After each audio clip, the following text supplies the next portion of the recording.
உலகத் தமிழர்கள் அனைவருக்கும் வணக்கம். இது உங்கள் தென்னகம். நான் உங்கள் விஷ்ணு.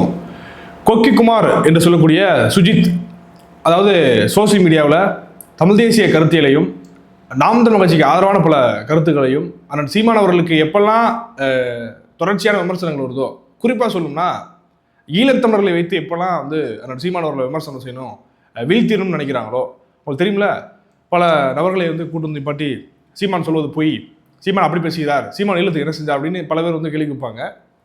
அந்த மாதிரியான விமர்சனங்கள்லாம் எப்பெல்லாம் வருதோ அப்போல்லாம் அத்தனை விமர்சனங்களையும் ஆதாரத்தோடு அடித்து நொறுக்குன ஒரு நபர் தான் கொக்கி குமார்.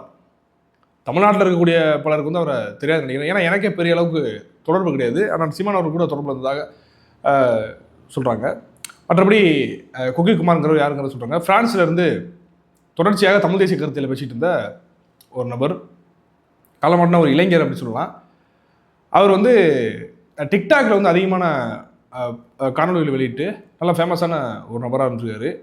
அவருடைய காணொலிகள் பார்த்துருக்கோம். ஆனால் பெருமளவிற்கு நமக்கு அவருக்கு தொடர்பு தனிப்பட்ட முறையில் தொடர்பு கிடையாது. மற்றபடி அவர் யார் அப்படின்னு தேடி போய் பார்க்கும்போது நிறைய விஷயங்கள் வருது.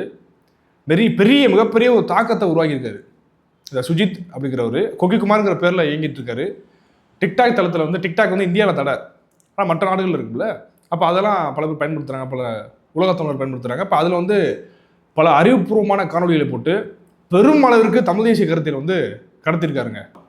அவர் ஒரு 5 நாளைக்கு முன்னாடி பிரான்ஸில் ஒரு பார்க்கு, ஒரு பூங்காவில் விழுந்து கிடந்திருக்காரு. என்னன்னு சொல்லி நண்பர்கள்லாம் தூக்கி பார்த்துருக்காங்க. இறந்து போயிருந்திருக்காரு. ரொம்ப வயசுல இருந்திருக்காரு. என் வயசுக்கு என்னோட ஒரு 2-3 வயசு கூட இருக்கும், அவ்வளோதான் அவருடைய வயசு இருக்கும். இப்படிப்பட்ட ஒரு இளைஞர் தமிழ் தேசியத்துக்காண்டி தொடர்ச்சியான காணொலிகளை பதிவு பண்ணவர். அவர் தோற்றத்தை வெளியே காட்டாமல் முகத்தில் ஒரு மாஸ்க் மாதிரி போட்டு மேலே தொப்பி போட்டுட்டு கண்ணாடி போட்டு அவருக்கான ஒரு ஸ்டைலில் அவர் பேசிகிட்டு இருந்திருக்காரு. ஏன்னா ஈழத்தமிழர் உங்களுக்கு தெரியும், மிகப்பெரிய நெருக்கடிகள் இருக்கும் ஈழத்தமிழர்கள். ஏன்னா அவங்களோட நாடு கிடையாது இது. இப்போ நம்ம இருக்கோம்னா இந்தியாங்கிறது நம்ம நாடு. நமக்கு அடக்குமுறைகள் எளிமையாக வந்துடாது, அடக்குமுறைகள்லாம் சரிதானே. இப்போ அவங்க அப்படி கிடையாது. அவங்களுக்கு எல்லா வழியிலுமே ஈழத்தமிழர்களுக்கான நெருக்கடிகள்ங்கிறது வரும். அப்போது அவங்களுடைய பாதுகாப்பை அவங்க உறுதி செஞ்சுக்கணும். அது மாதிரி முகத்தில் மாஸ்க் போட்டு ஒரு கண்ணாடி போட்டு ஒரு தொப்பி போட்டு பேசிகிட்டு இருந்திருப்பாப்புல. அவர் இந்த மாதிரி இறந்துட்டார். மிகப்பெரிய ஒரு வருத்தமான செய்தி. இதை பல பேர் கொண்டாடுறாங்க. யார் கொண்டாடுறா? அர்ஜுனா ராமநாதன், இலங்கை எம்பி.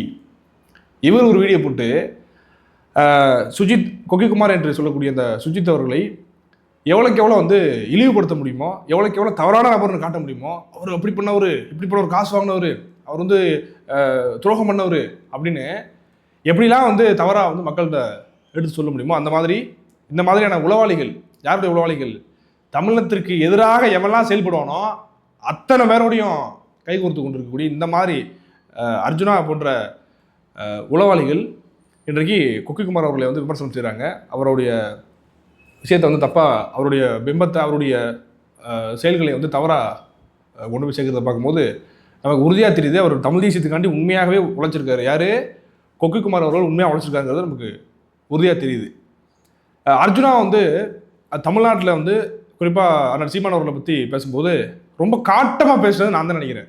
தமிழ்நாட்டில் இருந்து எல்லாரும் உங்களுக்கு தெரியும் நான் என்னென்ன பேசுனேன்னு.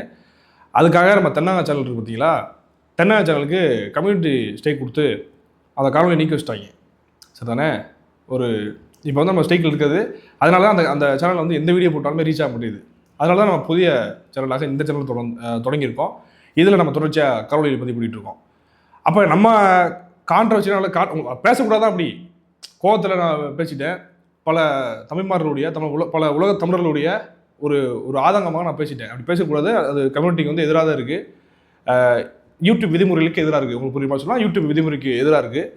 பேசிட்டேன், அதை பயன்படுத்தி தட்டிட்டாங்க. இதெண்டா சாக்கு, இவனை முடக்கி போட்டோண்டா அப்படின்னு சரிதானே. அப்போ அது அப்படி இருக்குது. இதே மாதிரி ஈழத்தமிழர் தரப்புலேருந்து பல பேர் பேசியிருந்தாங்க.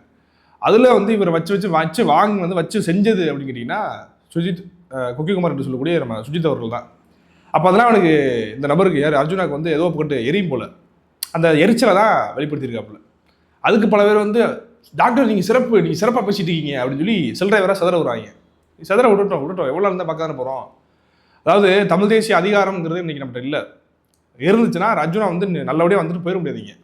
தம்பி தூக்கு, ரொம்ப பேசுனா அப்படி வாங்க, எதுக்கு இப்படி பேசுனீங்க, தமிழ்நாட்டுக்கு என்ன செஞ்சிருவீங்க சீமான அப்படிங்கிற பல கேள்விகளுக்கு அவர் பதில் சொல்லணும். வன்முறை நம்ம கையில் எடுக்க போகிறது கிடையாது. வன்முறையை கையில் எடுக்க போகிறோம்னா நாங்கள் என்ன யூடியூப்ல வீடியோ போட்டு பேச போகிறோம்? இந்த நபர் சொல்கிறாரு, என்னை வந்து இது பண்ணுறதுக்கு கொலை பண்ணுறதுக்கு திட்டமிட்டாங்க. அப்படியா? நல்லா அவனை கேட்டுக்கங்க. வன்முறையாளன் என்றைக்குமே வந்து வெளியே முகம் காட்டிட்டு இருக்க மாட்டான். ஏன்னா மாட்டிடுவான் எளிமையாக. ஒவ்வொரு செயலை வந்து கண்காணிக்கப்படும். முகத்தோரணை எப்படி இருக்கும், பேச்சு எப்படி இருக்கும், செயல் எப்படி இருக்கும், எல்லாமே கண்காணிக்கப்படும். வன்முறையாளன் இந்த மாதிரி தவறான செயலில் வந்து ஈடுபடக்கூடியவங்க வந்து வெளிப்படையாக முகம் காட்டிலாம் பேச மாட்டாங்க. சைலண்டாக அந்த வேலையை பார்த்துட்டு போயிடுவாங்க. சரி தானே? இவங்க பெரிய பருப்பு மாதிரி என்னையும் குழு பண்ணுறதுக்கு இது பண்ணாங்க. ஓ, நீ அந்தளவுக்கு பெரிய ஆளப்பா? நீ அர்ஜுனா, நீ அந்தளவுக்கு பெரிய ஆளா? நீ வந்து ராஜபக்சே குடும்பத்தில் வாங்கி திங்கிற டேஸ் கோடிட்ட இடங்களே நிரப்புக. அவ்வளோதான். நீ அந்த அளவுக்குலாம் நீ பெரிய ஆளு கிடையாது. டென்ஷனில் நாங்கள் தான் பேசி விட்டோம், அவ்வளோதான். அது உடனே ரிப்போர்ட் அடிக்கிற பற்றியா ஆளுகள் வச்சு ஆளுகள் வச்சு சரி நடத்து. அப்போ இந்த மாதிரி ஃப்ரான்ஸில் இறந்து போயிட்டாருங்க அவர். அவருக்கு முதல்ல நம்ம தென்னகத்தின் சார்பாகவும் உலகத் தமிழர்கள் சார்பாகவும் கண்ணீர் வணக்கத்தை நம்ம செலுத்துகிறோம். அப்புறம் கேட்டிருந்தாங்க, இது வந்து சீமான் அவர்களுக்கு தெரியுமான்னு தெரியலையே, அந்த சீமான் அவர்கள்ட்ட வந்து அறிக்கை வரவே இல்லை அப்படின்னு சொல்லி பல பேர் சொல்லியிருந்தாங்க. அது தவறான ஒரு செய்தி. அதனால் சீமான் அவர்கள் அறிக்கை விட்டுருக்காங்க. அது பல பேருக்கு போய் சேரலை. நான் போட்டு வரேன் பாருங்கள். அதனால் சீமான் அவர்கள் அறிக்கை விட்டுருக்காங்க. இந்த மாதிரி தமிழ் தேசியத்திற்காகவும் நாம் தமிழ்ச்சிக்காகவும் அயராது தொடர்ந்து உழைச்ச இவருடைய அன்பு தம்பி சுஜித் அவர்கள் வந்து இறந்து போயிட்டாரு, அது உண்மையிலே ஒரு வேதனையான ஒரு செய்தி அப்படின்னு அண்ணன் அறிக்கை விட்டுருக்காங்க. அப்போ இதை ஒரு காரணமாக பயன்படுத்திக்கிட்டு சுஜித் அவர்களுக்கு ஆதரவாக, கொக்கிக்குமாருக்கு ஆதரவாக சீமான் அவருக்கு ஒரு இரங்கல் செய்தி கூட விடல. அவர் ஒரு இறந்துட்டாரு, அந்த ஒரு இரங்கல் செய்தி கூட அவருக்காக விடல. இவராக வந்து தமிழத்தை வந்து காப்பாற்ற போறாரு, தமிழர்களை வந்து காப்பாற்ற போறாரு அப்படின்னு சொல்லி இதை பயன்படுத்திக்கிட்டு அண்ணன் சீமான் அவர்களை எந்த அளவுக்கு விமர்சிக்க முடியுமோ அந்த மாதிரியான வேலையும் ஒரு கும்பல் செஞ்சிட்டு இருக்கு. அப்போ இந்த மாதிரியான செய்யும் போது தான், இந்த மாதிரியான வேலையெல்லாம் பண்ணும்போது தான் நம்ம கொக்கிக்குமார் அவர்கள் உள்ளே வந்து உடப்பாப்புல. பல காணொலிகள் பார்த்துருக்கேன். எனக்கு என்னன்னா, அவர் இந்த மாதிரி மற்ற தளங்களில் வந்து, அதாவது யூடியூப், இன்ஸ்டா, ட்விட்டர் இந்த மாதிரி இருந்துச்சுன்னா நமக்கு தொடர்பு வந்துருக்கும்னு நினைக்கிறேன். மற்றபடி அவருடைய காணொலிகள்லாம் நம்ம பார்த்துருக்கோம். மற்ற நபர்கள் எடுத்து போடுவாங்கல்ல, அதை பார்த்துருக்கோம். அருமையாக பேசுவாப்புல, மொழி சார்ந்த இனம் சார்ந்த கருத்தில் பேசுவாப்புல, விவசாயம் பற்றி பேசுவாப்புல, நிறையா சிந்தனை. இவரை பற்றி எப்போ தெரிஞ்சுக்கிட்டேன் அப்படின்னா, இறந்துட்டாருங்கிற செய்தி எனக்கு எப்போ தெரியும்னா, ஏகலைவனையா வீடியோ போட்டிருந்தாங்க. என்னப்பா அது என்னமா போட்டிருக்காரு போய் உள்ளே போய் பார்த்தா தெரியுது இந்த மாதிரி செய்தி வருது. அப்புறம் நிறைய பேர் வந்து தனியிழைப்பில் வந்து நிறைய பேர் எனக்கு பல ஈழத்தமிழர்கள் வந்து, தம்பி இந்த மாதிரி இதை பற்றி பேச மாட்டீங்க அப்படின்னு சொல்லி செய்திக்கிட்டு இருந்தாங்க. நான் கடந்த ஒரு 3 நாளாக தொடர்ச்சியான வேலைகள் இருந்தேன். வர்றது நண்பர்கள்ட்ட என்ன செய்தி போயிட்டு இருக்குன்னு கேட்பேன். சில இது அனுப்பிவிடுவாங்க, பார்த்து டக்குன்னு ஒரு வீடியோ பேசிட்டு கிளம்பிடுவேன். அந்த மாதிரி தான் இருந்துச்சு. தனிப்பட்ட முறையில் கொஞ்சம் வேலையாக இருந்தனால நம்ம எதுவுமே கவனிக்கல நான், அதனால் தெரியல. அதனால தான் இந்த தாமதமான பதிவு. இந்த தாமதமான பதிவுக்கே நான் வந்து முதல்ல வந்துடுறேங்க. சுஜித் அவர்கள் அவருடைய தமிழ் தேசிய பணியை வந்து உண்மையிலேயே அளப்பரியது. ஏன்னா ஊடகங்கள் வந்து பேசினா எப்படிப்பட்ட நெருக்கடிகள் வரும்னு எங்களுக்கு தெரியும். ஊடகத்தில் பேசுறதுனால நமக்கு தெரியும். தமிழ்நாட்டில் இருந்து பேசினாலே இவ்வளோ நெருக்கடி. ஒரு அதிகாரம், அதாவது இங்கே என்னதான் நமக்கு அதிகாரம் நம்மகிட்ட இல்லாமல் இருந்தால் கூட நம்ம பூர்வீக குடியாக இங்கே வாழ்கிறோம், சரி தானே? அப்போ இங்கே பெரும்பான்மை தமிழர்கள் இருக்காங்க, நமக்கு ஒரு அரண் இருக்குது, பாதுகாப்பு இருக்குது, சரி தானே? ஆனால் ஈழத்தமிழர்களுக்கு அப்படி கிடையாது. அப்படி இருந்தும் அவர்கள் வந்து மூங்காட்டி பேசுறது சாதாரண விஷயம் கிடையாது. நெருக்கடி, உளவுத்துறை இவங்களாம் விடமாட்டாங்க. அந்த எதையுமே பொருட்படுத்தாமல் உழைச்சிருக்காரு. என்ன சொல்கிறது, இதுக்கப்புறம் நான் இது மேலே என்ன சொல்கிறேன்னு தெரியல. அவருடைய தமிழ் தேசிய பணி அளப்பரியது. நம்ம அதை ஒரே வார்த்தையில் சுருக்கிட முடியாது. நான் வந்து பொதுவாக என்ன சொல்கிறேன் அப்படின்னா, இந்த மாதிரி தமிழ் தேசியம் சார்ந்து பேசக்கூடியவர்கள் தனியாக இருந்து எதையும் செய்யாதீங்க. இன்னொன்று ரிஸ்க்கு தான். பேசினாலும் ஒரு அமைப்பாக, ஒரு குழுவாக இருந்து பேசுங்க. உங்களுக்கு பின்னாடி என்றைக்குமே வந்து ஒரு அமைப்பை வச்சுக்கோங்க. இப்போ நம்ம இருக்கோம்னா, நமக்கு நாம் தமிழர் கட்சிங்கிறது இருக்குது, இங்கே தமிழ் தேசியர்கள் இருக்காங்க. நமக்கு ஏதாவது ஒரு சின்ன கைதுனா கூட டக்குன்னு பேசுவாங்க, செய்தி ஆகும். புரியுதானே? வெளியே போனாலும் பழகிறது வந்து பழக்கத்தில் எல்லாருமே நமக்கு இந்த தமிழ் தேசிய வட்டத்தில் இருக்கிறதுனால நமக்கு ஒரு பாதுகாப்பு அப்படிங்கிறது இருக்குது. தனி மனிதராக இருந்தால் ஈஸியாக வீழ்த்திடுவாங்க, எளிமையாக வந்து ஒன்று செயல்படுத்துவான், நெருக்கடிக்கு உள்ளாக்குவான், இந்த ஏதாவது ஒன்று பண்ணிடுவாங்க. அதனால் எப்போவுமே அமைப்பாக ஒன்றாக இணைஞ்சு செயல்படணும். அப்புறம் என்ன சொல்கிறேன்னா, தமிழ் தேசிய முதலாளிகள் இப்போ வந்து நீங்கள் தமிழ் தேசிய முதலாளிகள் வந்து இன்றைக்கி ரொம்ப சொற்பமாக தான் இருக்காங்க. தமிழ்நாட்டில் ரொம்ப சொற்பம், வெளிநாட்டில் இருக்கக்கூடிய தமிழ் தேசிய முதலாளிகள் நிறைய பேர் இருக்காங்க. அவர்கள் வந்து இந்த மாதிரியான நபர்கள், இந்த மாதிரி தனித்தனியாக கிரியேட்டராக இருக்கக்கூடியவர்கள், இல்லை சிறு சிறு தொழில் செஞ்சுட்டு இருக்கக்கூடியவங்களுக்கு வந்து நீங்கள் ஏதாவது பண்ணி அவங்கள பெரிய ஆளாக மாற்றி விடுங்க. பொருளாதாரத்தில் வந்து தமிழர்கள் மேலோங்கி வரணும்.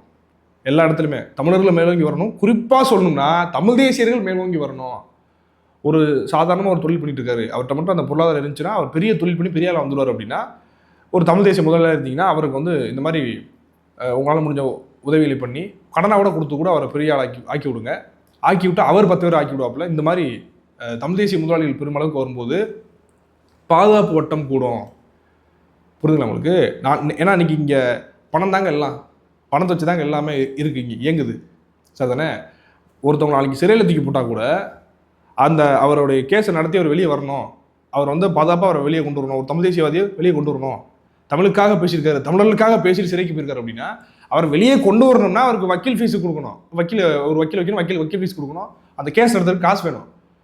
அது கூட இல்லாத நிலைமையில தான் இன்னைக்கு பல பேர் இருக்காங்க. சார் தானே?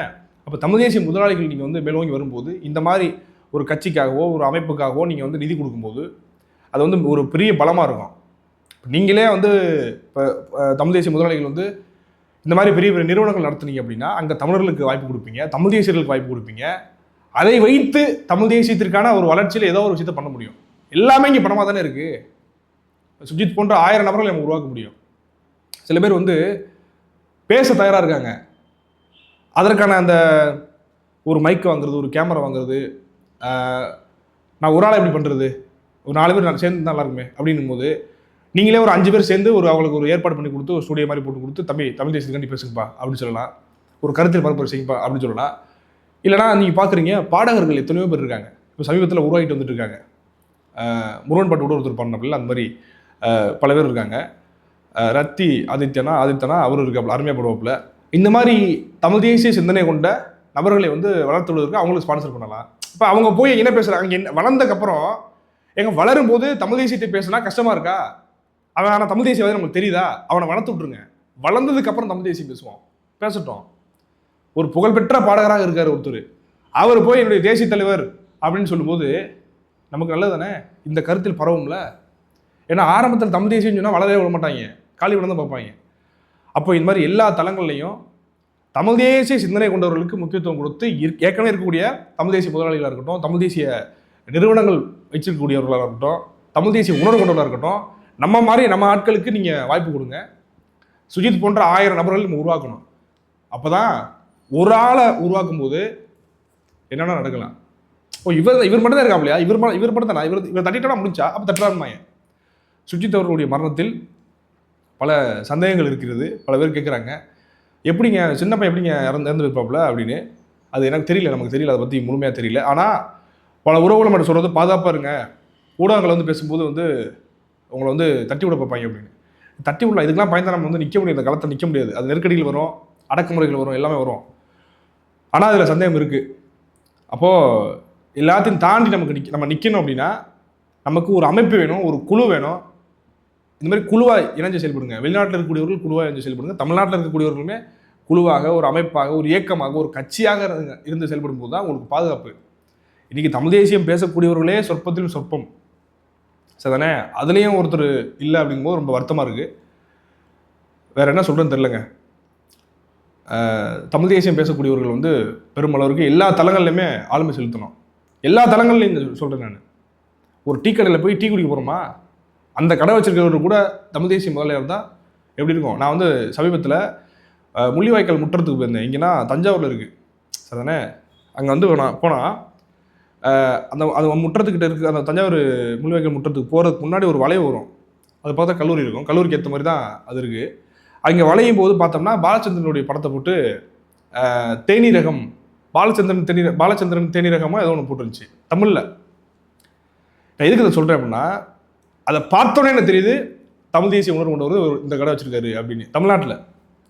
தமிழ்நாட்டிலேயே நான் முதல்ல பார்த்த ஒரு கடை. அது மாதிரி எங்கே அந்த மாதிரி நபர்களுக்கு அந்த மாதிரி கடையில் போய் நம்ம சின்ன பொருள் வாங்குறதா இருக்கட்டும், அந்த மாதிரி செய்யுங்க. இப்படித்தான் ஒவ்வொரு இனங்களும் தன்னுடைய இருப்புகளை தக்க வச்சுக்கிறாங்க, தன்னுடைய இனம் சார்ந்த அந்த வளர்ச்சியை மேற்கொள்கிறாங்க. நம்மளும் அதை மேற்கொள்ளணும். இவங்க இனம்னு நிற்கும் போது என்ன செய்யறாங்கன்னா இவங்க உடஞ்சிடறாங்க, அந்த கட்சி இந்த கட்சி, இந்த தலைவர் இந்த தலைவர்னு. நம்ம தமிழ் தேசியம்னு நிற்போம். இனம் முக்கியம்தான், அதுலேயும் முக்கியம் தமிழ் தேசிய புரிதல் கொண்டவர்கள். தமிழ் தேசிய புரிதல் கொண்டவர்கள் ஈஸியாக இணைச்சிட முடியும், எளிமையாக இணைச்சிட முடியும். அவர்களை வச்சு நிறைய விஷயங்கள் சாதிக்க முடியும். அவர்கள் இன்றைக்கு தமிழ்நாட்டில் எடுத்துக்கிட்டீங்கன்னா நாம் தமிழ்ச்சியில் இருக்காங்க, வெளிநாடுகளில் புலம்பெயர்ந்த தமிழர்கள் எத்தனையோ பேர் இருக்காங்க. எல்லாரும் ஒன்றிணைஞ்சு செயல்படுங்க. கொக்கிக்குமார் அவர்களுடைய கனவை சுமந்து நம்மளும் சேர்ந்து நம்ம நகர்வோம். அவர் செஞ்ச வேலையை அவர் ஒருத்தர் இருந்து செஞ்சார்னா நம்ம ஆயிரக்கணக்கான நபர்கள் இறங்கி செய்வோம் அப்படின்னு உங்களோட எல்லாத்தையும் கேட்டுக்கிறேன். உறவுகளை பற்றி உங்களுக்கு கருத்து சொல்லுங்கள். நான் அதாவது தவறாதும் பேசியதுன்னா மன்னிச்சிடுங்க. ஏன்னா நான் மனசுல அப்படியே பேசிகிட்டு இருக்கேன், தோன்றதெல்லாம் சொல்லிட்டு இருக்கேங்க, அவ்வளோதாங்க. ரொம்ப தாமதமான பதிவுக்கு மன்னிக்கணும். நன்றி, வணக்கம்.